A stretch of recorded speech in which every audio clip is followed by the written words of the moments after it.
it didn't have any kind of education with it. And education is a very, very big part of our mission. So the fact is that we need to keep that. So we're still going to be using that. We're also going to go into the 21st century using social media. And Peg said that 8 seconds, that was, as soon as she said that, I wrote it down. That 8 seconds we only have to capture somebody. That's a sad state of affairs, actually, in my opinion, but 8 seconds, is that what we have to do to save lives and get education, get the message out? Then that's what we have to do. Sometimes we don't have a lot of choices in that. And in that, some of the Facebook things, and we're not going into TikTok, but Facebook and Instagram and et cetera are going to be utilized, and we're going to be able to have the same message throughout the country, and even our squadron in Tokyo, but without the individuals, squadrons losing their identity, which was very, very important to them.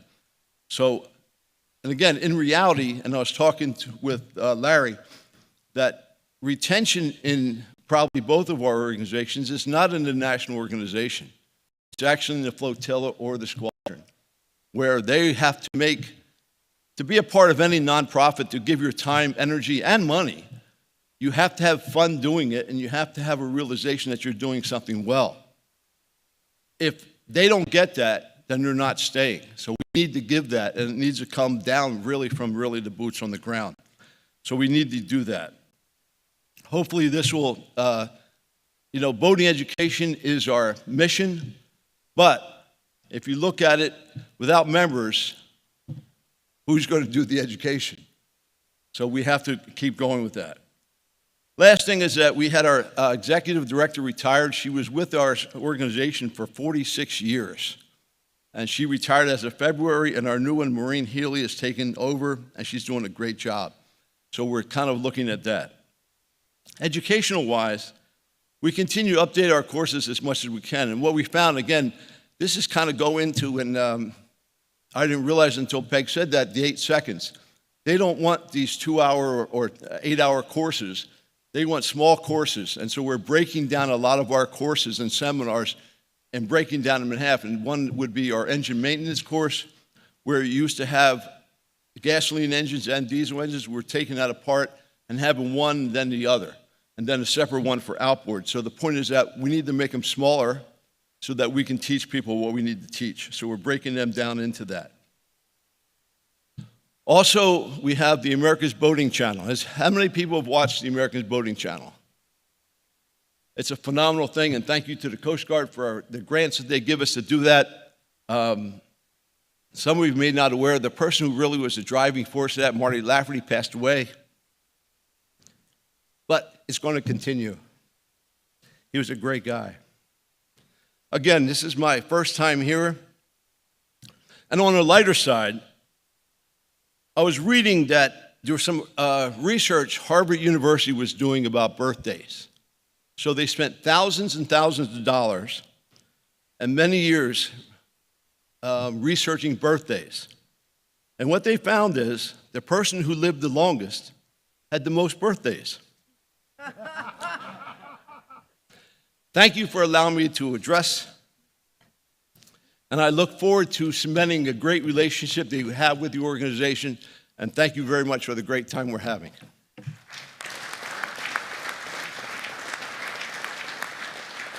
That was great. Thank you so much. Great having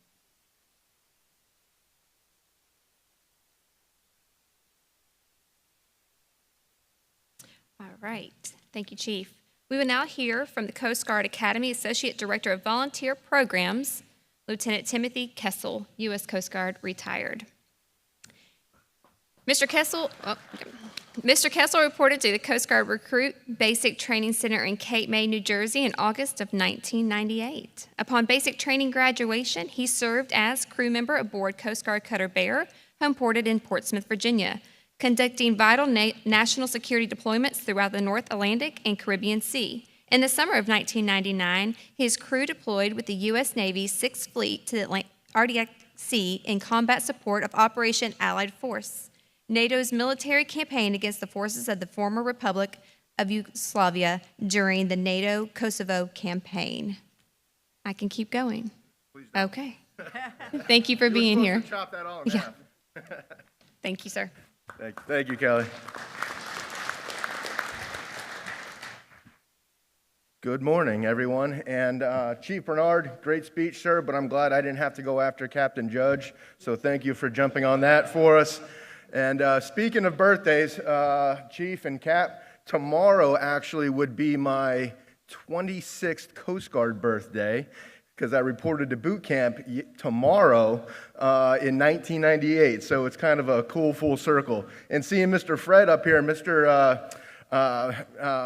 Fred was the first auxiliarist I actually ever met. So when I was a rescue swimmer at Air Station Elizabeth City, and he would show up in this old truck, and he would bring all the drop gear back to us, right? So we drop all the gear out of the C-130s. The swimmer shop was responsible for all the life-saving equipment. It was the drill stuff. So I loved seeing Mr. Fred. I hated seeing that truck because that meant we had about 1,000 miles of drop gear to untangle and get back into RFI for the next training evolution. So kind of a really cool experience for me to be here, get to see everyone, and I appreciate the invite. National Commodore, distinguished members of the Coast Guard Auxiliary, I'm grateful for the opportunity to speak on behalf of the administrators, the faculty, the coaches, the teachers, the staff across our 103 acres of your United States Coast Guard Academy. The Academy's 43rd Superintendent, Rear Admiral Michael Johnson, sends his well wishes and a heartfelt thank you for all that you do across the nation every single day. As the Department of Homeland Security's only service academy and the service's sole officer ascension source, the New London, Connecticut-based campus serves as a critical component in developing Coast Guard leaders of today for the missions of our future. I, like the nearly 600 uniformed civilian and non-appropriated funded employees at the Academy, am consistently humbled by the numerous significant contributions of Coast Guard Auxiliary members year-round who serve as true force multipliers in achieving mission through their valuable skills and committed presence to support every Coast Guard Academy division and Coast Guard Leadership Development Center branch that exists on campus.